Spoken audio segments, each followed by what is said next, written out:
Olá, tudo bem? Eu me chamo Jadson, sou estudante da Universidade Federal do Maranhão, pelo curso de Licenciatura em Química, na Faculdade Aberta do Brasil. Essa disciplina de Química Analítica, que justamente estou fazendo esse vídeo para a atividade 4, da professora e doutora Natália Carvalho, onde esse vídeo será para realizarmos três experimentos que vão falar um pouquinho mais para a gente sobre teste de pH com indicador natural.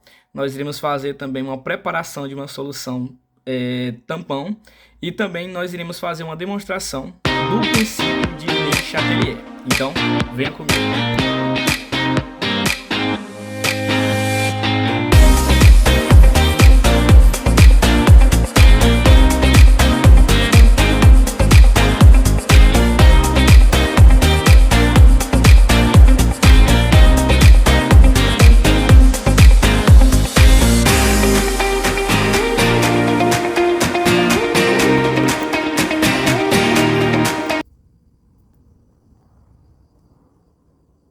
Pronto, como foi visto, primeiramente eu bati um pouquinho da cabeça do repolho em 1 litro de água. E em seguida eu também fiz a separação, né? Coei a mistura para obter esse líquido aqui limpo. E esse aqui vai ser o nosso indicador natural. Também, como mostrei no início do vídeo, identifiquei cada copo com as suas etiquetas e adicionei essa pequena quantidade de cada substância para a gente testar. Depois nós iremos colocar um pouco de extrato de repolho em cada copo e vocês irão observar algumas mudanças.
Pronto, então vocês podem observar aqui que em algumas substâncias, né, nós obtivemos uma cor avermelhada ou uma cor rosada. Um exemplo, como vocês podem ver, foi o vinagre, também foi o suco de limão, como vocês podem estar vendo, foi o refrigerante de soda, também está aqui, e também o nosso ácido muriático, né? E nessas substâncias também nós podemos observar que nós tivemos uma cor sem alteração, né? Não teve alteração nas cores, continuou com a cor roxa. Um exemplo, o leite. Outro exemplo que nós podemos mencionar, que foi no sal de cozinha, ele continuou neutro, né? E algumas cores também nós tivemos meio azulada ou esverdeada. Um exemplo que nós podemos fazer ou falar aqui foi o bicarbonato de sódio, né? Nós tivemos essa cor azulada ou meio que esverdeada. O nosso leite de magnésio também, ele obteve essa cor, que foi uma substância básica. Então, nessa cor avermelhada ou rosada, nós temos as nossas substâncias que são ácidas. Na nossa cor, que não teve mudança, né? Um exemplo aqui, o sal de cozinha, nós temos as substâncias que são neutras. Não teve alterações nas cores. E nessa substância, como bicarbonato de sódio, como também o leite de magnésio, que teve essa cor meio azulada, meio esverdeada, elas são substâncias básicas.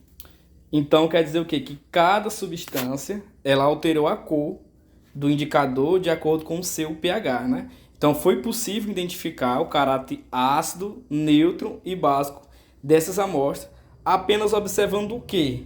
a cor no seu copo. Então, elas tiveram essas alterações e algumas cores diferentes, já mostrando aí de acordo com o seu indicador, né? De acordo com o seu pH.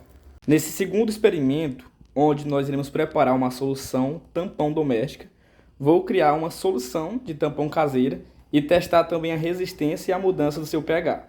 Os materiais que eu irei usar é o vinagre, que é o ácido acético, bicarbonato de sódio, a nossa base fraca.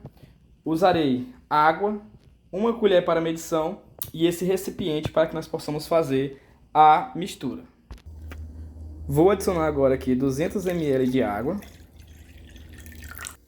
Irei colocar 1 colher de sopa de vinagre nesses 200 ml de água que já está presente aqui no nosso recipiente. Então irei misturar. Depois eu vou adicionar lentamente alguns bicarbonato de sódio. Eu vou mexer aqui até que tenha efervescência, para que ela possa ter essa efervescência e também diminuir. Então nós vamos adicionar aqui, misturar um pouquinho. Nós iremos testar a resistência da solução. Então precisa adicionar mais um pouquinho de vinagre. Olha, adicionei mais um pouquinho de vinagre. E mexer. E adicionar mais um pouquinho de bicarbonato de sódio, onde ela vai ter uma solução, ou na verdade uma reação mais controlada, né?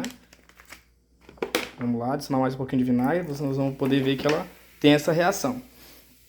Então a solução tampão ela conseguiu resistir a variações bruscas no pH, funcionando como um sistema de equilíbrio, né? Mesmo com a adição de mais ácido ou mais base, o pH ele não variou de uma forma extrema. Nesse próximo experimento, nosso terceiro e último, nós iremos fazer o princípio de Le Chatelier. Alguns materiais podem ser usados, né?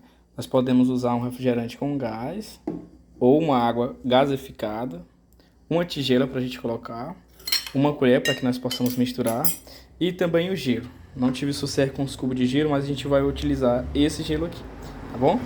O procedimento é o seguinte: irei adicionar a água gaseificada. Vocês podem ver que ela está formando algumas bolhas, bolhas pequenas, né, subindo a superfície. Isso vai mostrar o dióxido de carbono, que está então dissolvido no líquido. E agora a gente pode colocar algumas coisinhas de gelo, que nós iremos perceber, né, quando adicionamos o gelo e mexer, que a temperatura está diminuindo, de acordo com o princípio de Le Chatelier.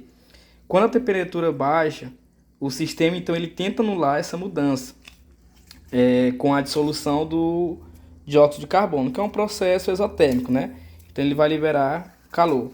Esse sistema ele favorece a dissolução do gás novamente no líquido e vai diminuir as bolhas, como a gente está vendo diminuindo. Ou seja, menos gás vai estar escapando, enquanto a água gasificada vai estar fria.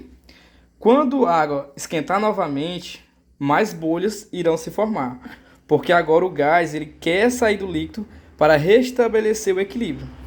Então esse experimento simples ele nos ajuda a visualizar com o princípio de Le Chatelier a funcionar na prática, né? Então essa temperatura ela influencia diretamente no comportamento do equilíbrio químico.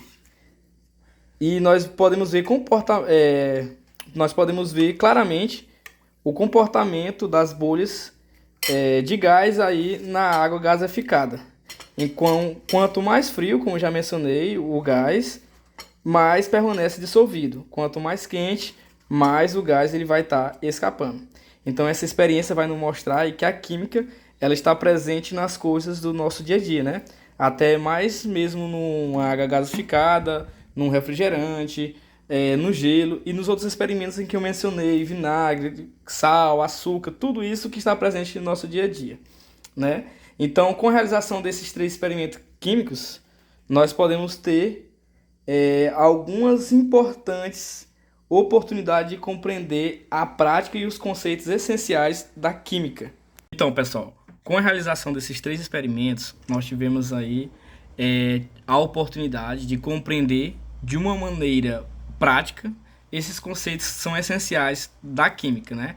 O pH, a solução de tampão e esses equilíbrios químicos. Nós utilizamos apenas materiais que foram acessíveis, materiais que são muitos, quase todos aí eles são encontrados em qualquer cozinha. Mais do que observar as reações químicas, esse experimento ele vai despertar em nós um olhar diferente, né? Um olhar investigativo, um olhar criativo e reflexivo sobre as ciências. É incrível perceber como fenômenos tão grandes ou fenômenos tão complexos eles podem ser explorados com recursos simples, que é o exemplo desses 3 experimentos que foram realizados por mim. E esses experimentos também eles nos ensinam de uma forma simples, mostrando que a química ela também pode estar presente, ela deve ser e tem um significado fora do laboratório. Como futuro professor de química, eu reconheço o valor das práticas para a construção do conhecimento científico de forma concreta e nós devemos estimular a curiosidade dos alunos, promovendo então um aprendizado ativo. Atividades como essas são importantes porque elas nos aproximam ainda mais das ciências no nosso cotidiano.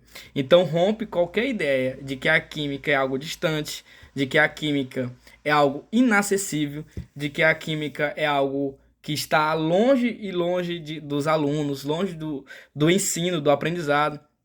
Então isso vai nos mostrar que com o planejamento e com uma intenção, o professor é possível ensinar de uma forma eficaz, mesmo com poucos recursos.